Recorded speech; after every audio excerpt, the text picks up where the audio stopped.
देख रहे हैं सुदर्शन न्यूज। नमस्कार, आप देख रहे हैं सुदर्शन न्यूज और आपके साथ मैं हूं दीपक कुमार। शुरुआत करेंगे चंदौली की खबर से, जहां विधानसभा चुनाव 2022 के मद्देनजर कलेक्ट्रेट में 5 प्रत्याशियों ने नामांकन दाखिल किया है। इस दौरान कलेक्ट्रेट परिसर को छावनी में तब्दील कर दिया गया और पुलिस मुस्तैद होकर आयोग के नियमों का पालन कराते हुए नामांकन प्रक्रिया को संपन्न कराने में जुटी रहे। दरअसल सकलडीहा विधानसभा से कांग्रेस प्रत्याशी देवेंद्र सिंह मुन्ना और बीजेपी प्रत्याशी सूर्यमुनि तिवारी ने अपना नामांकन दाखिल किया। वहीं सैयद राजा विधानसभा से सपा प्रत्याशी मनोज सिंह डब्लू और भाजपा प्रत्याशी सुशील सिंह ने भी अपना नामांकन दाखिल किया। सभी दिग्गजों ने चुनावी रण में ताल ठोकते हुए जीत का दावा किया है। उस दौरान केंद्रीय मंत्री महेंद्र नाथ पांडे भी प्रत्याशियों के नामांकन प्रक्रिया को संपन्न कराने कलेक्ट्रेट पहुंचे थे।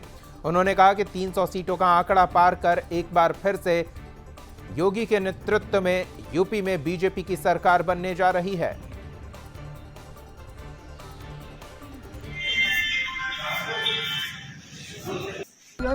दूसरे चरण में ब्रज क्षेत्र में, रोहिलखंड के शाहजहांपुर आदि सभी क्षेत्रों में, रामपुर में, सभी जगह भारतीय जनता पार्टी के पक्ष में बहुत ही शानदार वोटिंग की रुझान की सूचनाएं हम लोगों के पास।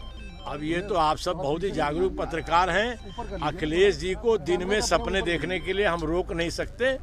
भाजपा रियल अर्थों में 300 पार के बहुमत के साथ सरकार बनाने जा रही है। आपने जो सवाल किया उसका एक लाइन का मेरा उत्तर है और जिम्मेवारी से उत्तर है। और हम 10 मार्च को इस बार मिलेंगे नितिन जी। जैसे बंगाल में कांग्रेस 0 पे आउट हुई है, मुझे प्रत्यक्ष लग रहा है कि उत्तर प्रदेश में कांग्रेस के पास जो 2-3 जनाधार के लोग थे जो अपनी पर्सनल छवि से जीते थे, वो भाजपा में आ गए हैं। लंबे समय से कांग्रेस का वर्कर हूँ, जमीन का कार्यकर्ता हूँ, 24 घंटे का वर्कर हूँ, छात्र राजनीति से निकला हूँ, संघर्ष के बीते राजनीति में आया हूँ। एक दिन का भी राजनीतिक जीवन में गैप नहीं है। आदरणीय प्रियंका गांधी जी ने, अजय कुमार लल्लू जी ने मेरे जैसे साधारण कार्यकर्ता पे विश्वास जताया, मुझे सकलडीहा विधानसभा से टिकट दिया। जो कांग्रेस पार्टी का संघर्ष रहा है प्रियंका गांधी जी के नेतृत्व में, अजय कुमार लल्लू जी के नेतृत्व में, और जो मेरा संघर्ष है सकलडीहा की धरती पर, चूँकि 23-24 साल से लगातार जो है दिन रात बिना गैप किए जो है मैं लोगों की सेवा में रहा हूँ, रोज संघर्ष किया हूँ सड़क उतर के जनहित के मुद्दों पर। उसके आधार पर जो है मेरा चुनाव जन आंदोलन है। सेना भर्ती तक नहीं हो रही है तो मार्च में विधायक बनूंगा और अप्रैल में सेना भर्ती करवाने का काम करूंगा। हमारे 4-4 पंप कैनाल अभी वैसे ही पड़े हैं। ये लोग कहते हैं कि मनोज का ये पंप कैनाल फेल हो गया। मैं उन लोगों से पूछता हूं कि वो लोग किसान तो हैं नहीं, पैराशूट से उतरे हैं, जानते हैं वो लोग कैसे लोग हैं। जो सोने के चम्मच से खाया है उसको क्या मालूम है कि रात के 12 बजे किसान कैसे गेहूं में पानी देता है। हर किसान के घर में, चाहे उसका बाप हो या उसका बेटा, सब लोग छोटे इंजन से, बड़े इंजन से, होंडा से, ट्रैक्टर से पानी निकालने का काम करते हैं। उसी का स्वरूप बड़ा होता है पंप कैनाल। इसमें कोई रॉकेट साइंस नहीं है। 5 साल से ये गुमराह करने का काम कर रहे हैं और कह रहे हैं मनोज का फेल हो गया। देखिए, पहले तो हमारे देश के यशस्वी प्रधानमंत्री जी ने और प्रदेश के यशस्वी मुख्यमंत्री जी ने मिलकर जो गांव-गांव, व्यक्ति तक विकास को पहुंचाया है, उसका असर चुनाव में दिख रहा है। और हम लोगों का लक्ष्य है कि अब परिवार के हर व्यक्ति को हमें रोजगार देना है और जो सरकार की योजना है वो जन जन तक हमें पहुँचाना है। यही हमारा सबसे ज़्यादा लक्ष्य है। उसी पे हमें काम करना है। उसी मुद्दे को लेकर हम लोग आगे चुनाव में मैदान में उतरे हैं। दाखिल किया हूँ, नामांकन दाखिल किया हूँ और आगे रणनीति बहुत अच्छी रणनीति है। आम जनता भारतीय जनता पार्टी के साथ खड़ी है। कोरोना काल से लेकर के अब तक जितना भी कर रहा है भारतीय जनता पार्टी ने ही किया है। चाहे वो उज्ज्वला गैस हो, चाहे प्रधानमंत्री आवास हो, चाहे हमारा स्वच्छ भारत मिशन के अंदर ये जो है शौचालय का निर्माण रहा हो, तमाम ऐसी योजनाएं जो घर घर तक फ्री का राशन जो है दी है जनता को, और जनता उसका बहुत ही लाभ उठाई और जनता भारतीय जनता पार्टी के साथ खड़ी है। बढ़ते हैं आगे, बात करते हैं सोनभद्र की, जहां घोरावल विधानसभा के लिए कुल 5 प्रत्याशियों ने नामांकन दाखिल किया है। नामांकन पत्र दाखिल करने वालों में बीजेपी से अनिल मौर्य, बसपा से मोहन सिंह कुशवाहा, जेडीयू से अनिता कोल, सीपीआई माले से सुरेश कोल और जन अधिकार पार्टी से रानी सिंह ने अपना नामांकन दाखिल किया। दरअसल 7वें चरण के लिए कलेक्ट्रेट परिसर में रिटर्निंग अधिकारी के समक्ष कड़ी सुरक्षा व्यवस्था के बीच नामांकन दाखिल किया गया। सभी प्रत्याशियों ने चुनाव में अपनी जीत का दावा किया है और जनता के मूलभूत सुविधाओं को ध्यान में रखते हुए चुनाव में जनता के बीच जाकर मतदान की अपील की है। बीजेपी के वर्तमान विधायक अनिल मौर्य ने कहा है कि जिस तरह से पिछले चुनाव में वादा किया गया था कि हर घर बिजली पहुंचाई जाएगी और वो वादा पूरा किया गया और सरकार बनने पर हर घर जल योजना के तहत हर घर तक शुद्ध पानी उपलब्ध करवाना प्राथमिकता होगी।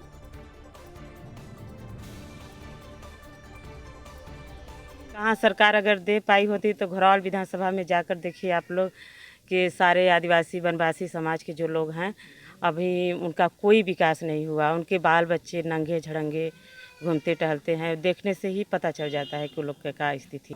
सबसे पहला काम मेरा होगा कि यहाँ जिसमें जो ज़िले की अस्पतालें हैं उसमें आईसीयू की व्यवस्था नहीं। लोग कहते हैं यहाँ जब जाते हैं हॉस्पिटल तो कहते हैं कि ये यहाँ पर मशीन तो है लेकिन उसमें ऑपरेटर नहीं है, इस तरह की बातें करते हैं। यहाँ से रेफ़र कर देते हैं बनारस और आपके दिल्ली जाने में तो लोग का मृत्यु हो जाती है। हमारा जिला आदिवासी बाहुल्य इलाका है और मैं यहाँ गरीब आदिवासी जो वनवासी हैं जो जिसके साथ अत्याचार अन्याय हो रहा है उसकी आवाज़ बन के मैं चाहता हूँ विधानसभा में जाऊँ और इनको जो भूखे नंगे लोग हैं इनको हर लोगों को आवास, रोड और नाली और सबसे ज़्यादा आप देख रहे हैं कोरोना काल में सबसे ज़्यादा बच्चों को शिक्षा पे सबसे ज़्यादा घात पहुंचा है।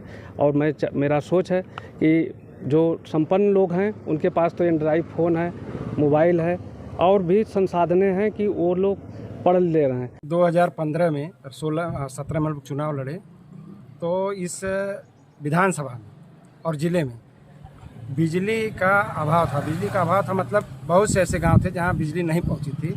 तो उस समय हम लोगों ने कहा था कि हर गांव को बिजली पहुंचाएंगे और हर घर को बिजली पहुंचाएंगे। उसी तरह से इस बार हम लोग हर घर को नल से पानी देने जा रहे हैं। कोई ऐसा घर नहीं बचेगा जहां पानी पीने की सुविधा हम लोग न करते हैं। हर जगह प्रोजेक्ट शुरू हो गया, कई गाँव में बिजली का पानी का सप्लाई भी शुरू हो गया। जैसे कुड़ारी में अभी पानी की सप्लाई चल रहा है।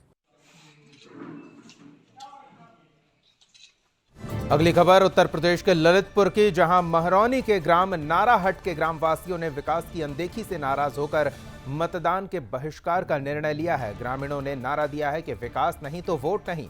ग्रामीणों ने श्रीराम विकास मंच समिति के तत्वाधान में जिला प्रशासन को ज्ञापन देकर 20 फरवरी को हो रहे मतदान के बहिष्कार की घोषणा की है।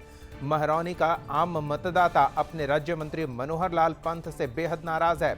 उन्होंने अपने ज्ञापन में नाराहट को नगर पंचायत का दर्जा, सरकारी डिग्री कॉलेज की स्थापना, पुराने बांध का गहरीकरण, सड़कों का निर्माण और 100 बेड वाले अस्पताल की मांग को लेकर विरोध का फैसला किया है।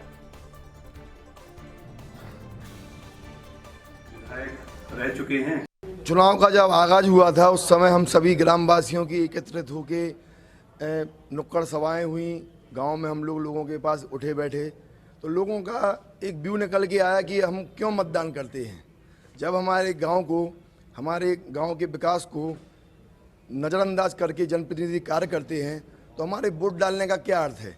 जब हमारे गांव उत्तर प्रदेश का सबसे अंतिम छोर पर अंतिम ग्राम नाराहट है, जब लखनऊ में बैठ के विकास की बात होती है तो हमारे यहाँ आते आते क्या है तो बजट ख़त्म हो जाता है सरकार के पास, या फिर हम लोगों के लिए एक मजबूरी का सामना करना पड़ता है कि मतदान है तो मतदान करना है।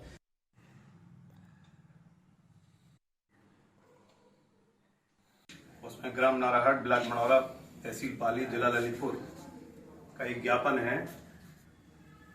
बढ़ते हैं आगे, बात करते हैं उत्तर प्रदेश के मथुरा की, जहां विद्युत विभाग की लापरवाही के कारण लाइन पर काम करते समय लाइनमैन की मौत हो गई।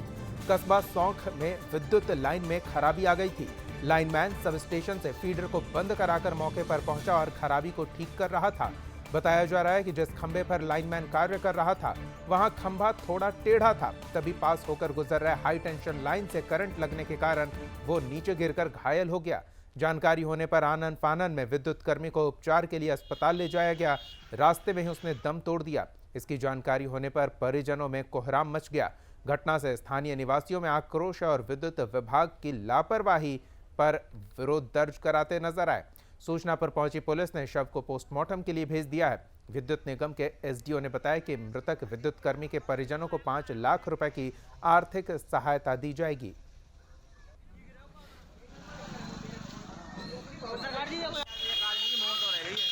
घटना ये हुई थी 11:04 पे ब्रेक शट डाउन लिया है लाइन का, और उसके बाद ये लाइन पे काम करने गए, और लाइन पे काम करने के बाद उसमें करंट आने से ये नीचे गिर पड़े।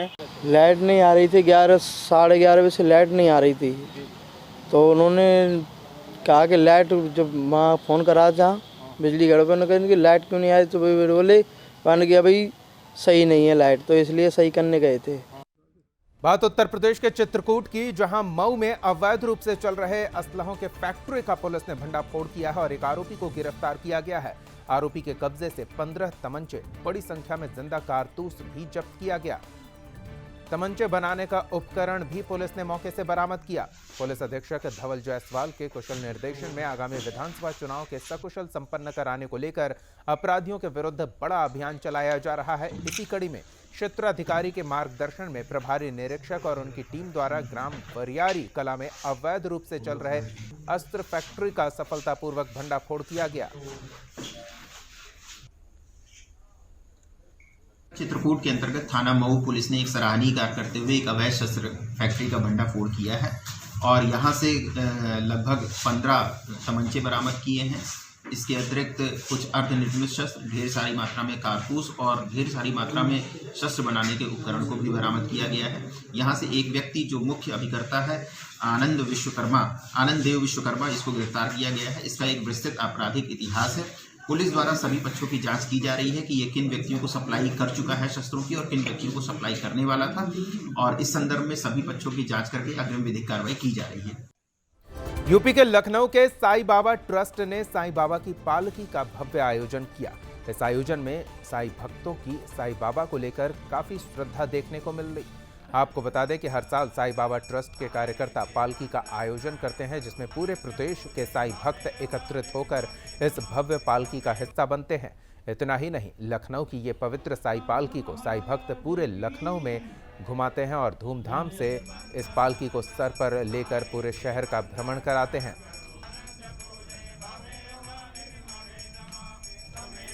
इस बुलेटिन में फिलहाल इतना ही। आप देखते रहिए सुदर्शन न्यूज। जय हिंद।